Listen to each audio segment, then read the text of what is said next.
আসসালামু আলাইকুম প্রিয় দর্শক সবাই কেমন আছেন?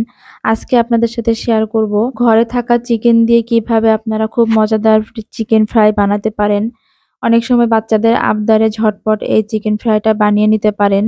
একবার বানাইলে আর বাহিরে থেকে কিনে খেতে ইচ্ছা করবে না। এটা অনেক মজা হয়।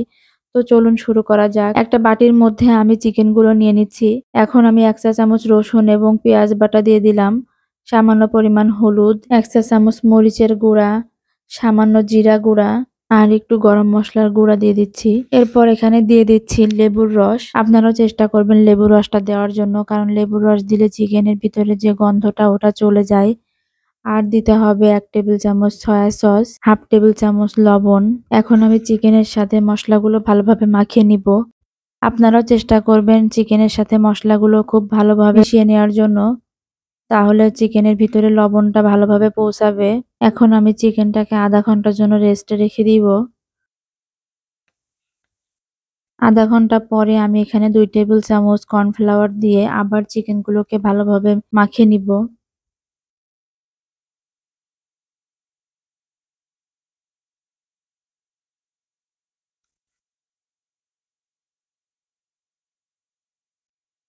এখন একটা কড়াইয়ে তেল গরম করে তার ভিতরে চিকেনগুলো ফ্রাই করে নিব। এ পর্যায়ে চুলার আঁচটা রাখতে হবে মিডিয়াম থেকে লো পর্যায়ে।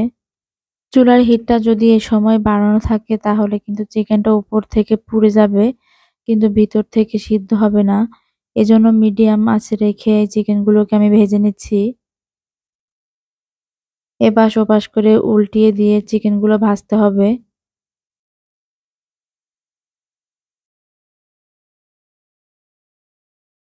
যখন চিকেনগুলো বাদামি কালার হয়ে আসবে তখন আমার চিকেনগুলো নামিয়ে নিব। তো দেখুন বন্ধুরা, আমার চিকেন ফ্রাইটা হয়ে গেছে, আমি এখন উঠায় নিচ্ছি। এভাবে বাকি চিকেনগুলো আমি ভেজে নিব। আপনারা বাসায় এভাবেই ট্রাই করবেন। যদি ভালো হয় তাহলে অবশ্যই কমেন্ট করে জানাবেন।